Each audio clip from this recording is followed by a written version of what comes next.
Arsenal sit top of the Premier League for the first time ever at Christmas, and their striker situation is falling apart.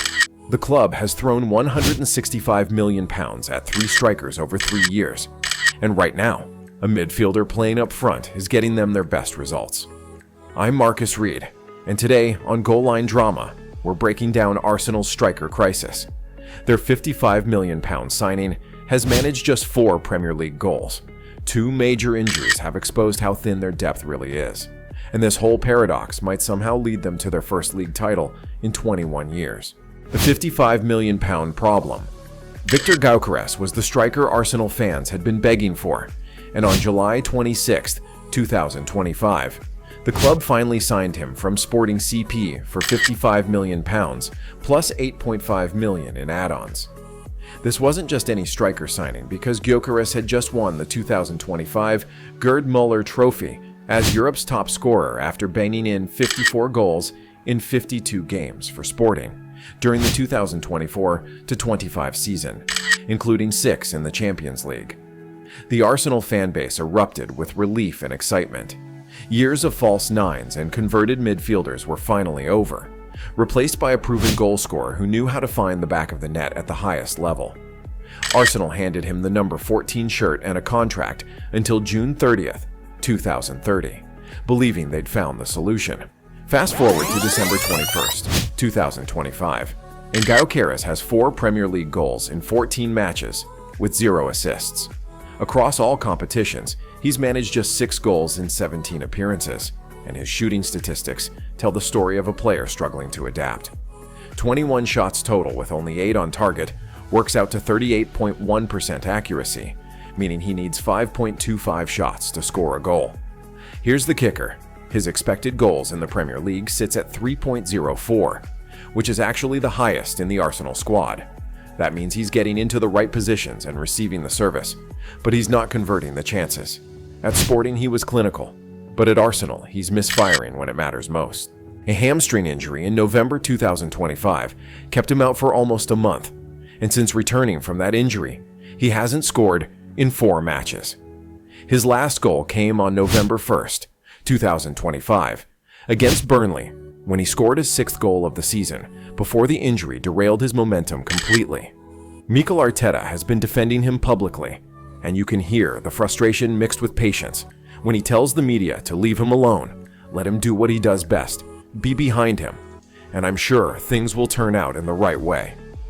Arteta went on to explain his only question to Gyökeres was, how are you going to react if you don't score in 5 or 6 games? Can you cope with that? And then what's going to happen in the next 100 games? Arteta added that the sample is very small, so leave him alone. We have to put him in the best possible condition to explode and fulfill his potential. Before the injury, Gyökeres was in a great place according to his manager, and it took him a while at the beginning because it's a different league with different demands. The manager is right that it's early, but here's the problem. Arsenal are in a title race right now. They're sitting at the top of the table with 39 points after 17 games, but Manchester City are only 3 points behind them in second place with 37 points, which means Arsenal don't have the luxury of waiting for Gyökeres to find his form in February or March. And there's an even bigger problem when you look at the competition. While Gyökeres has 4 Premier League goals, Erling Haaland at Manchester City has somewhere between 17 and 19 Premier League goals this season. On December 2nd, 2025, Haaland became the fastest player ever to reach 100 Premier League goals by doing it in just 111 appearances. Then on December 20th, he scored twice and assisted once in a 3-0 win over West Ham. That performance gave Haaland 19 goals before Christmas, matching the record set by Andy Cole in 1993-94, Kevin Phillips in 1999-2000, and Luis Suarez in 2013-14. Haaland now has 104 total Premier League goals with 20 assists, giving him 124 goal involvements in his Premier League career, and that's what an elite striker provides. The gap between Gyökeres and Haaland isn't just a few goals, but approximately 15 Premier League goals, and in a title race this tight, that difference could be everything Arsenal needs. The injury nightmare. The Gyökeres situation would be manageable if Arsenal had depth at the striker position, but that's where things get worse. Gabriel Jesus, the Brazilian striker Arsenal signed from Manchester City for £45 million on July 4th, 2022, was supposed to provide that backup. Over 3 seasons at Arsenal, he's played 74 matches and scored 28 goals total, with a home debut goal against Leicester on August 13th, 2022. In the 2022-2023 season, before a knee injury at the 2022 World Cup interrupted his momentum. The 2023-24 campaign saw him manage 8 goals and 8 assists in all competitions, while in 2024-25 he scored 9 goals and provided 2 assists, including a hat-trick against Crystal Palace in the Carabao Cup. Then in January 2025, disaster struck when Jesus suffered an ACL injury, one of the most serious injuries a footballer can sustain. Recovery typically requires 6 to 9 months, and Jesus missed essentially the entire 2025-26 season as a result. He only just returned to action in December 2025 with a substitute appearance against Club Brugge in the Champions League on December 10th, 2025. That means for the 2025-26 season, Jesus has 0 goals and 0 assists, completely absent when Arsenal needed him most. His contract runs until June 30th, 2027, and Mikel Arteta ruled out a Gabriel Jesus exit in January, according to ESPN reports from December 2025. But the question remains whether he can regain his form after such a devastating injury, and whether Arsenal can rely on him in the crucial second half of the season. Now let's talk about Kai Havertz, the converted midfielder Arsenal signed from Chelsea on June 28, 2023, for £65 million on a 5-year contract. His first season at Arsenal in 2023-2024 actually showed promise after a slow start when he scored 14 goals and provided 7 assists in all competitions, with 13 Premier League goals and 7 Premier League assists for 20 goal involvements. 8 of his 13 goals came in the final 14 appearances, showing he was finding his rhythm, and he won Arsenal Player of the Month twice, in November 2023 and April 2024. The 2024-25 season saw Havertz become Arsenal's top scorer with 15 goals in 30 matches despite missing time with injury. But on February 12, 2025, he tore his hamstring during a mid-season training trip in Dubai and missed the rest of the 2024-25 season. Then came the 2025-26 campaign, when Havertz started the opening day match against Manchester United on August 17, 2025, only to suffer a knee injury days later. That injury has kept him out until now, with his expected return in early to mid-January 2026, meaning he's been out for approximately 5 months. This season, Havertz has 0 goals and 0 assists in just 3 starts in 486 minutes. And over his 3 seasons at Arsenal, he's played 75 matches and scored 29 goals. But right now, when Arsenal need him most, he's unavailable. Arteta addressed his return timeline recently, saying, "I don't want to say, because especially after such a long time after the rehab, I think we need to be cautious. When he's back, and he's back for the long term." So let's recap the striker situation as it stands in December 2025. Gyökeres, the £55 million signing, has 4 Premier League goals and hasn't scored in his last 4 matches. Gabriel Jesus, the £45 million signing, just returned from an ACL injury with 0 goals this season. And Kai Havertz, the £65 million converted midfielder, is injured and won't return until January. Arsenal have spent £165 to £174 million on these 3 players, and at this crucial moment in the season, none of them are delivering. The emergency solution. This is where the story takes a bizarre turn. With Gyökeres underperforming, Jesus recovering from ACL surgery, and Havertz injured, Arsenal have turned to an unlikely hero in Mikel Merino, a central midfielder they signed from Real Sociedad who's been deployed as an emergency striker. And here's the shocking part. He's actually been scoring goals. According to Arsenal.com, Merino scored in preseason against Newcastle then scored against Brentford on December 3, 2025, and against West Ham on October 4, 2025. He also scored the equalizer against Chelsea on November 30, 2025. Think about what that means. Arsenal are getting more production from a midfielder playing out of position than from their £55 million striker. The team looks more fluid when Merino drops deep and rotates positions than when Gyökeres is leading the line, which raises serious questions about the entire approach. Looking at Arsenal's top scorers as of early October 2025, according to official Arsenal.com statistics, there was a three-way tie for top scorer with Bukayo Saka, Viktor Gyökeres, and Gabriel Martinelli, all on 3 goals. The players with the most goal involvements were Leandro Trossard and Martinelli with 4 each when you combine goals and assists, while 14 different players had contributed goal involvements this season. What this shows is that Arsenal's goals are spread across the entire team rather than concentrated in the striker position, meaning they're winning games through collective effort, not individual brilliance from a number 9. This raises a fascinating question about whether Mikel Arteta's false 9 philosophy is actually correct, and whether he's been vindicated by the fact that Arsenal are performing better without a traditional striker. Remember that Arteta was Pep Guardiola's assistant at Manchester City from 2016 to 2019, learning directly from the master of the false 9 system, the man who deployed Lionel Messi in that role at Barcelona to devastating effect. Arteta's preference has always been for fluid, versatile attackers who can press, link play, and contribute defensively, rather than pure goal scorers who live in the penalty box.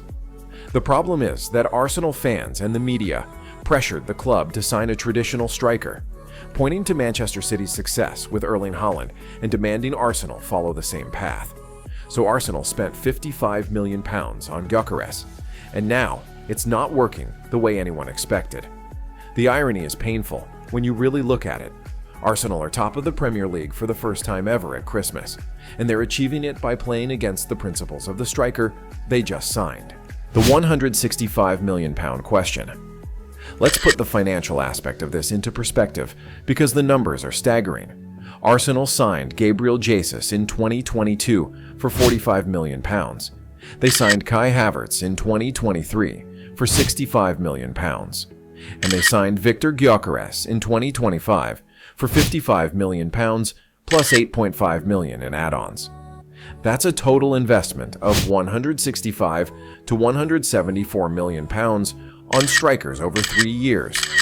Now compare that to Manchester City, who signed Erling Haaland in 2022 for £51 million. And in his first season, Haaland scored 36 Premier League goals and broke the single-season record. Arsenal have spent more than triple what City spent on Haaland, and they're getting a fraction of the output. This isn't just about money poorly spent, but about a fundamental misunderstanding of what type of player Arsenal actually need, or whether they need a traditional striker at all. Gabriel Jesus was never going to be a 30-goal-per-season striker, because at Manchester City from 2017 to 2022, he scored 95 goals in 236 appearances.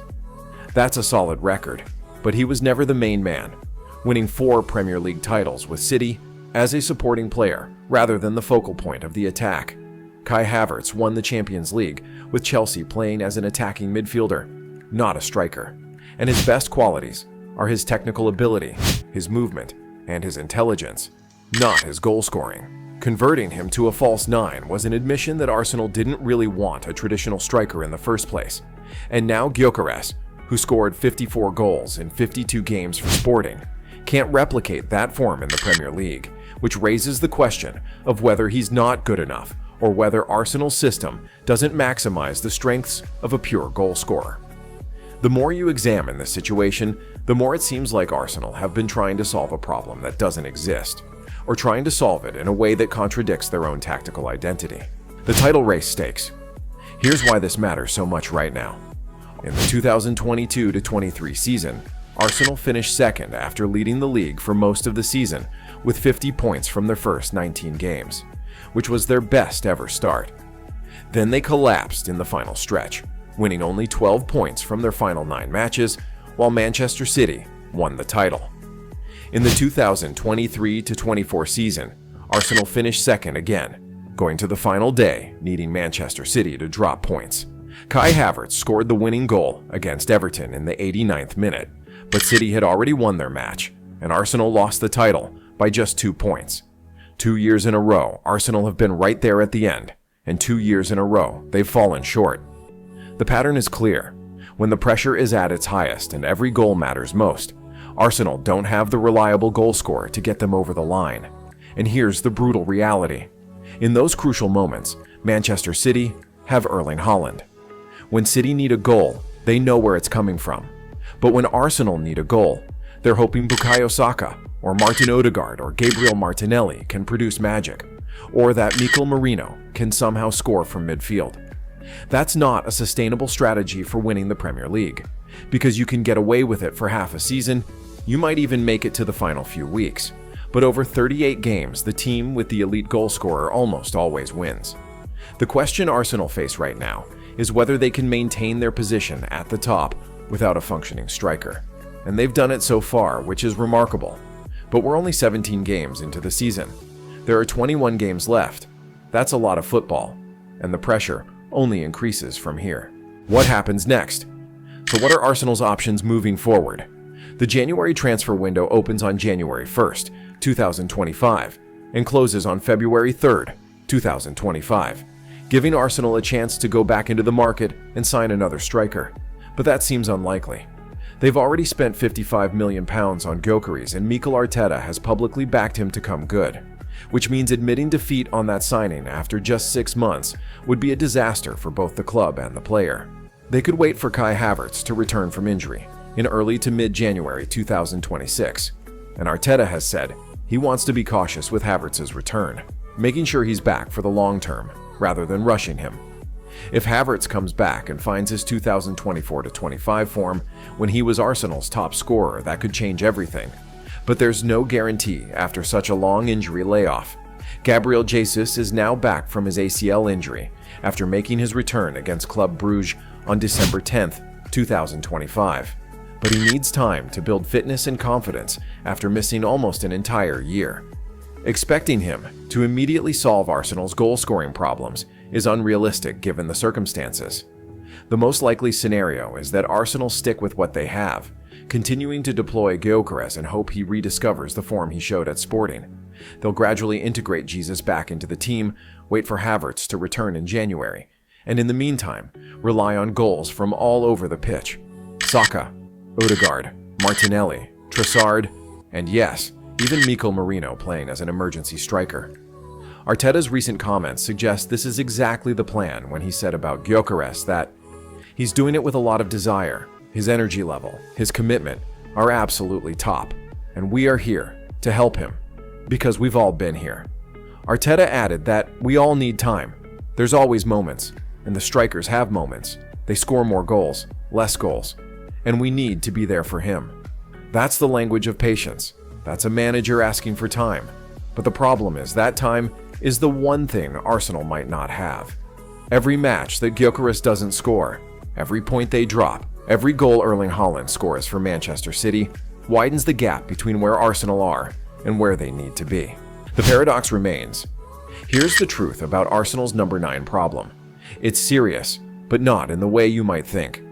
The problem isn't that Arsenal don't have a striker because they have 3 strikers who cost them £165 million combined. The problem isn't that they lack talent because Gyökeres scored 54 goals in 52 games last season. Jesus won 4 Premier League titles at Manchester City, and Havertz won the Champions League with Chelsea. The real problem is that Arsenal are trying to be 2 different teams at the same time, wanting to play Mikel Arteta's fluid, possession-based false 9 system that doesn't rely on a traditional goal scorer, while also wanting the security of having an elite number 9 who can bail them out when the system breaks down. They're winning with a midfielder playing as an emergency striker. That's either proof that their system works without a traditional number 9, or it's proof that they're overperforming, and this success is unsustainable. The next few months will tell us which one is true. If Arsenal can maintain their position at the top and win their first Premier League title in 21 years, while Gyökeres figures out how to score in England, then maybe this whole crisis was overblown, And maybe Arteta was right all along, that you don't need a 30-goal per season striker to win the league.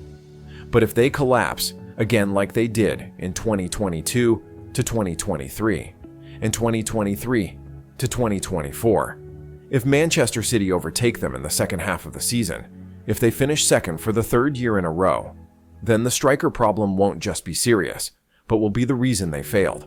Arsenal's number 9 problem is serious now because they're in a position to win everything, and they're doing it without the one thing most title-winning teams have: a reliable goal scorer.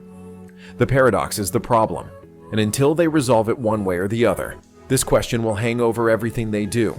I'm Marcus Reed, and this is Goalline Drama. Let me know in the comments whether you think Arsenal can win the title without a functioning striker, or if this will cost them again. If you enjoyed this breakdown, subscribe because we're tackling football's biggest questions every week.